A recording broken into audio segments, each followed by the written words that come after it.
Je suis Sa Majesté Meillon Bisolé, Jean-Claude. Je suis un chef traditionnel de 3e degré dans le village d'Assok 2, arrondissement de Bipindi, département de l'Océan et région du Sud. Je suis en même temps chef de quartier à Douala, le quartier cité des enseignants. Et parallèlement, je fais partie du bureau national des chefs traditionnels du Cameroun. Je fais partie de la commission du patrimoine matériel et immatériel. Il faut pouvoir déjà faire la différence entre le type, la nature et les sources de violence. Parce que la violence, elle s'exprime à travers des tensions telles que le Nozo, telles que Boko Haram. La violence, elle s'exprime aussi à travers des attaques des citoyens par des délinquants, par des groupes armés. Il y a des violences conjugales, il y a des violences scolaires, c'est-à-dire les élèves entre eux, des élèves avec les professeurs. Il y a plusieurs types de violences, plusieurs raisons qui expliqueraient la violence conjugale. Dans un premier temps, il faut reconnaître qu'à l'époque de nos parents, ces violences-là n'étaient pas observées de manière régulière, elles n'étaient pas constantes.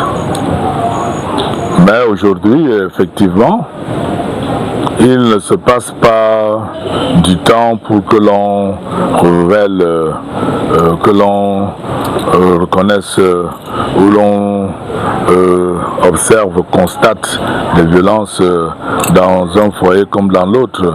Ça, effectivement, c'est un constat que l'on peut faire. Le nombre de violences augmente. Bon, quelqu'un pourrait dire si la démographie, elle, augmente, c'est tout à fait normal. Il y a plus de personnes, il y a plus de couples, bon, effectivement, plus de violence. Mais je crois qu'il y a des raisons qui seraient en fait des catalyseurs de ce phénomène-là. À l'époque de nos parents, la culture noire, la culture africaine, veut que la femme respecte son mari. L'homme est le chef de foyer et la femme est l'aide de l'homme. La femme est l'aide de l'homme. Maintenant, ça c'était la culture africaine et puis on s'en tirait donc assez bien. On ne voyait pas toute cette tension-là. Maintenant, vint les droits de l'homme. Les droits de l'homme te disent que la femme est l'égale de l'homme. Donc ce qui va déjà contre notre culture africaine qui, elle met d'abord l'homme avant et la femme ensuite. Maintenant les droits de l'homme viennent bouleverser cet équilibre-là et disent que l'homme est l'égal de la femme. Alors maintenant, nos filles prennent conscience donc de ce droit qui est le leur. Bien, elles vont donc chercher à vivre cette égalité de manière concrète. Il n'est plus question qu'elles soient inférieures à l'homme. Il faudrait que les tâches qui lui sont assignées, eh bien, que l'homme puisse aussi intervenir, laver les assiettes, laver les habits, etc., etc. Sinon, ça devient le crash.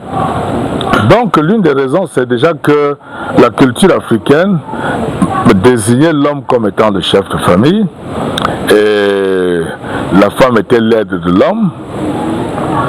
Et même quand on regarde le droit civique, on dit bien que lorsque vous allez devant le maire, on vous dit que l'homme est le chef de famille. Jusque-là, ça tient. Mais de l'autre côté, les droits de l'homme vont te dire la femme et l'homme, c'est la même chose. Donc, tout cela amène à une certaine confusion, une confusion que nos mamans n'ont pas connue. Mais aujourd'hui, avec ce principe qui veut que la femme soit égale à l'homme, eh bien, les femmes d'aujourd'hui veulent absolument vivre cette égalité-là. Et c'est l'une des raisons pour lesquelles l'homme qui ne voudrait donc pas, qui ne veut donc pas se laisser faire, eh bien, il se sent quelque part pas humilié, mais défié. Et cela conduit pour certains hommes à des réactions assez violentes parce que ces hommes n'acceptent pas que la femme se présente comme leur égale. Et dans ce refus, eh bien, ils s'expriment de manière assez violente et on constate donc ces violences aussi. Mais il y a aussi une autre raison, la consommation des drogues. La consommation de drogues. Vous savez, aujourd'hui, ces drogues-là qui ne circulaient pas par le passé, eh bien aujourd'hui, on retrouve les drogues partout. Les jeunes se droguent, les vieux se droguent, les hommes se droguent, les femmes se droguent. Que voulez-vous donc dans un monde de drogués? Quel père vous voulez? Tous sont des drogués, tous violents. Tous sous l'emprise de la drogue, vous voyez bien, vont chacun exercer la violence sur l'autre. Donc la deuxième raison, c'est la consommation de drogue, des stupéfiants là. C'est l'une des raisons, même l'une des principales raisons pour lesquelles on observe aujourd'hui tant de violence. Et la troisième raison, eh bien, c'est ce que nous allons connaître dans 3 jours là, comme vous le savez, le 8 mars. Le 8 mars, on vous dit la femme est l'égale de l'homme, quel que soit le cas, dans tout le domaine, c'est comme ça. Donc, vous voyez, aujourd'hui, il y a de plus en plus cette synergie qui monte, qui amène la femme à être l'égale de l'homme. Et ajouter à ça la consommation des stupéfiants, c'est fini. La femme est même supérieure à l'homme parce que quand elle a pris sa drogue, c'est fini. L'homme ne représente plus grand-chose. Donc, moi je crois les 3 raisons qui, à mon avis, expliqueraient cette augmentation de violence conjugale.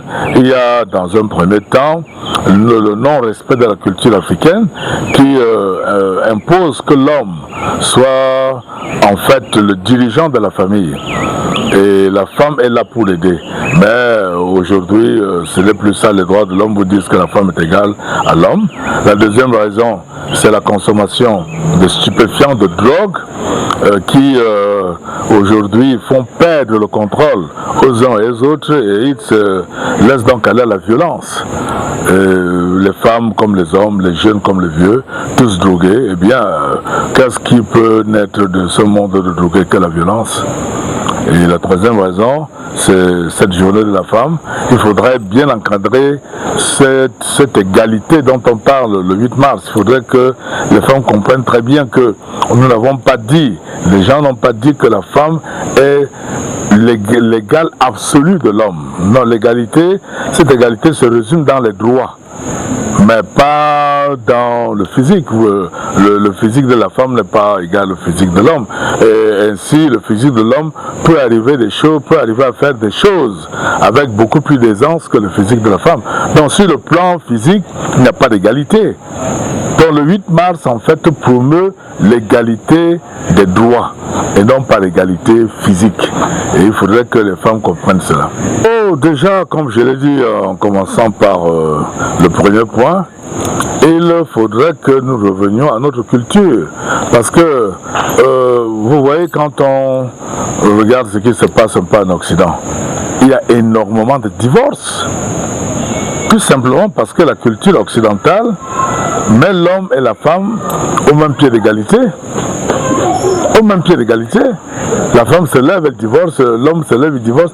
Donc, tant qu'il y a égalité mentale, comme cela se fait en Occident, et où l'on observe un très grand nombre de divorces, cette mentalité-là, se transportant en Afrique, nous allons vivre les mêmes choses.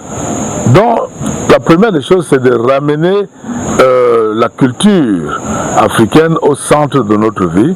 Cette culture qui dit que l'homme doit être le dirigeant de la famille et la femme est son aide. Voilà comment est-ce que nos parents, nos aïeux ont vécu. Et il n'y avait pas cette violence-là, parce que chacun prenait sa place, l'homme prenait sa place, la femme prenait sa place. Quand chacun prend sa place, il n'y a pas de problème. Mais lorsque quelqu'un veut prendre la place de l'autre, il va avoir des problèmes. Donc, la culture occidentale amène la femme à prendre la place de l'homme. Et c'est ce qui se transporte aujourd'hui en Afrique. Les femmes africaines qui savaient prendre leur place par le passé, aujourd'hui veulent prendre aussi la place de l'homme. Elles travaillent, elles apportent un salaire des fois plus consistant que celui de l'homme, et elles voudraient donc prendre la place de l'homme. Et donc, d'où cette tension-là. Deuxièmement, il faut lutter contre la consommation de la drogue. Le Cameroun doit tout faire pour extirper cette gangrène-là qui aujourd'hui détruit non seulement nos jeunes, mais même aussi les adultes. Tous ceux qui consomment la drogue se détruisent.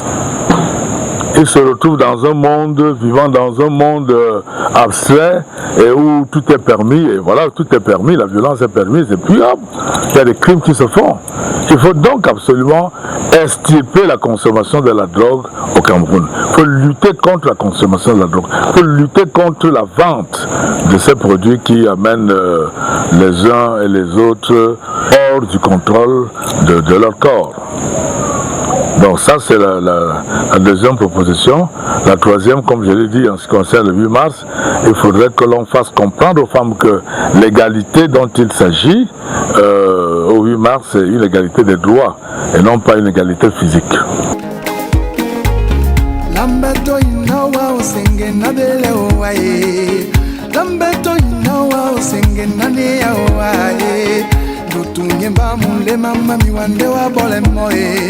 E bangwando lombana kedi no wando beni gwangaye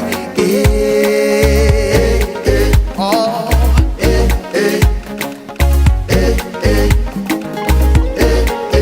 Lambeto ina wa singing na bele oaye Lambeto ina wa singing na ne oaye Tutunye ba mule mama mi wande wa bole moye Toye bangwando lombana kedi no wando beni